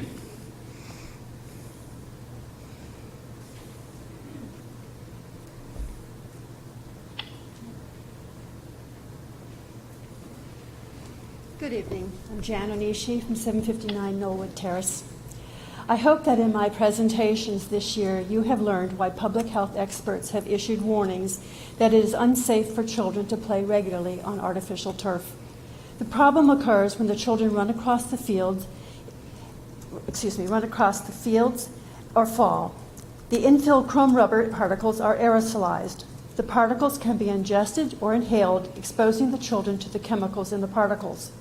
Although the research is incomplete, it is concluded that based on available results, repeated exposure to the chemicals in the particulates may have serious health consequences. Families with children participating in field sports programs can decide whether they want their children to be exposed to the chemicals in the artificial turf. If you allow the town to install athletic fields behind Edison Intermediate School built with artificial turf, parents of these children cannot make a choice. These children already take physical education on artificial turf every time they go to Kaler Stadium. With artificial turf behind Edison, they will be exposed a second time when they take their lunch recess. You are responsible for the health and safety of all the children who attend schools in the district. As part of your responsibility, I ask that you review 2 lists of safety steps that should be taken after children play on artificial turf. The lists were prepared by the Icahn Mount Sinai School of Medicine and the Board of Health in the state of Washington. I recommend that you share these lists with every family in Westfield whose children attend Edison Intermediate School. Sports families probably know these precautionary steps. Families whose children are not regularly playing on artificial turf may not know the procedures to reduce exposure to the chemicals in the particles in artificial turf. If you sign the letter of intent with the town and allow the town to develop athletic fields on school property, the best solutions for children attending Edison School is to demand that the school install properly drained and maintained natural grass athletic fields on school property. I thank you so much for your attention this past year, and I wish you a lot of luck in your deliberations on this topic. Thank you. Thank you, Ms. Anishi.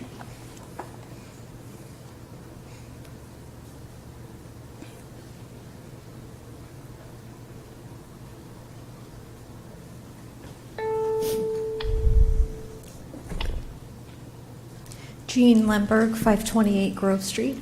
I just wanted just to thank you, everyone, for your attention. I've spoken many times this school year, and I appreciate the eye contact and the attention. I also have reached out to you via email, and I just wanted to say that everything that I've said here at the podium and that I've put into writing is backed up with references. So as you're deliberating over the summer, if you have any questions on anything that I've said throughout the year or on any of the information that I've emailed to you, I'm happy to provide the references. So just thank you, and I know it's been a difficult year, so I hope that you get some time to relax and rejuvenate over the summer. Thanks so much. Thank you, Ms. Lindberg.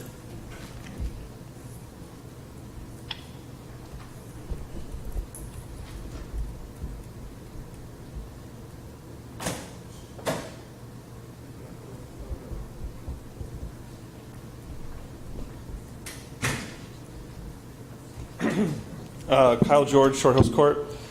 Regarding moving the elections and the budget vote, one thing you didn't really talk about tonight, and you talked about the limitations of the 2% cap, and the math makes sense there, but what kind of tax increase are we really looking at? 2% wasn't enough. Are we looking at 7%, 10% for multiple years? That's going to amount to a lot of money for Westfield's families. The annual rate of inflation right now is about 9% according to the Consumer Price Index. So are you going to have to index on inflation? Are you going to have to raise it at a rate that exceeds inflation? I mean, we're already behind in funding. So are you going to need to raise taxes above the rate of inflation? So if we're at 9% inflation, are we looking at a 12% property tax increase? I mean, this kind of detail. You passed this resolution tonight, and this kind of detail wasn't really discussed. I mean, I understand 2% is too little, but what are we really looking at here? Most taxpayers in Westfield already pay a 5-figure property tax. It's public record. Property taxes are expensive in Westfield, and I think something like 65% of it goes to fund the schools already. And I understand that the funding right now is not enough, but I mean, let's get real and figure out or disclose what you're really looking at for that 2023, 2024 budget, because the families and taxpayers in Westfield need to know what's coming. And another point is that turnout in a gubernatorial November election in Westfield, this past one, was only something like 35%, if I recall correctly. I could be wrong. It's just my recollection. What kind of turnout are we going to get in an April election, even with mail-in ballots? What's the level of engagement really going to be, and how shocked are people going to be when their property taxes go up by whatever this, rate in excess of 2% really is? Thanks. Thank you, Mr. George.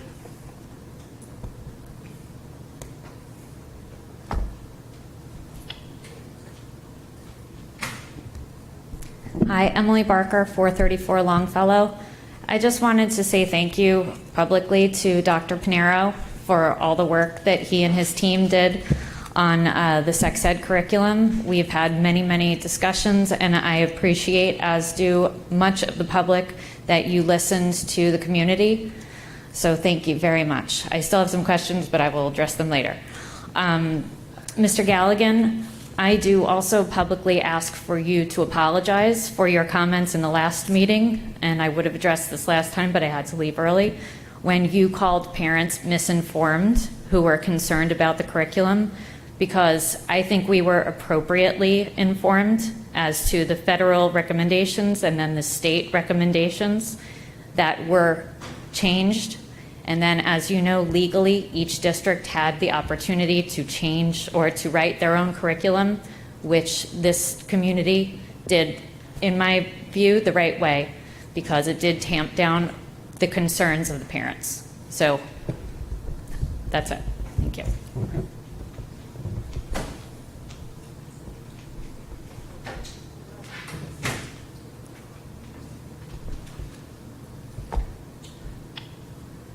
I'm sorry I'm late.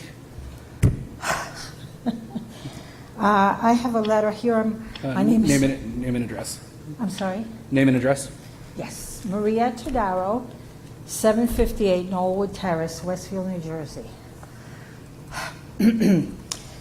I have a letter here written by the president of the National Center for Health Research. Her name is Diane Zuckerman.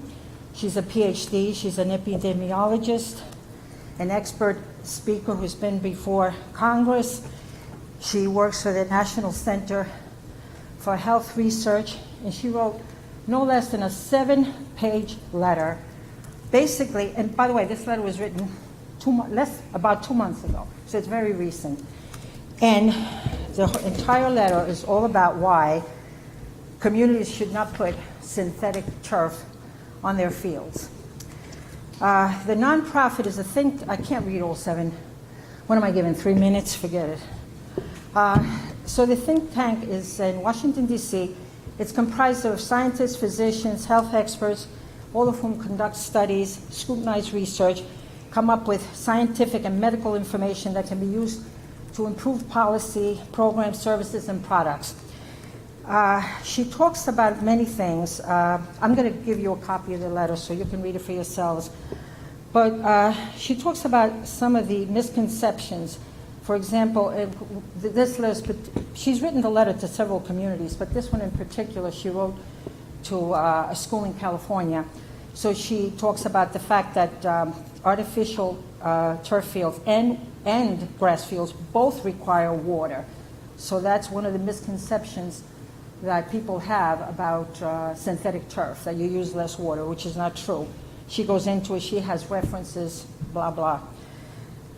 She talks about the dangerous levels of lead, PFAS, other toxic chemicals in synthetic turf. She talks about the forever chemicals which are not metabolized. They don't deteriorate. They accumulate over the years, not only on the fields but on children's bodies. She talks about other options which contain silica, zeolite, other materials that also come with substantial risks. She talks about the fact that as an epidemiologist, she can... 30 seconds. How much? 30 seconds. Oh, forget it. I'm going to have to come back and see you folks. There's just way too much here. But maybe you'll allow me to read the conclusion? Please. Okay, but 7 pages. This is the conclusion.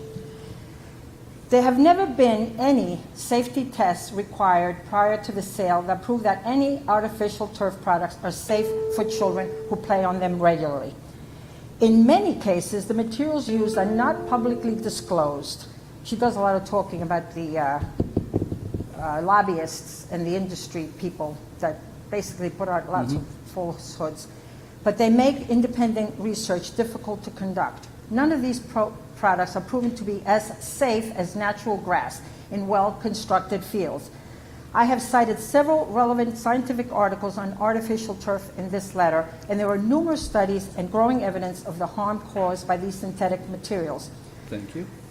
Her last sentence, your decisions about artificial turf will be cited by other communities, making it even more important that your decision is based on scientific evidence and not on sales pitches by individuals with conflicts of interest. I really recommend that you guys read this letter. I only have the 1 copy, but it's referenced, so you can look it up. A lot of information is here. I'm sorry I'm late. I'm sorry I couldn't get. Thank you. Thank you. I have another letter for next time.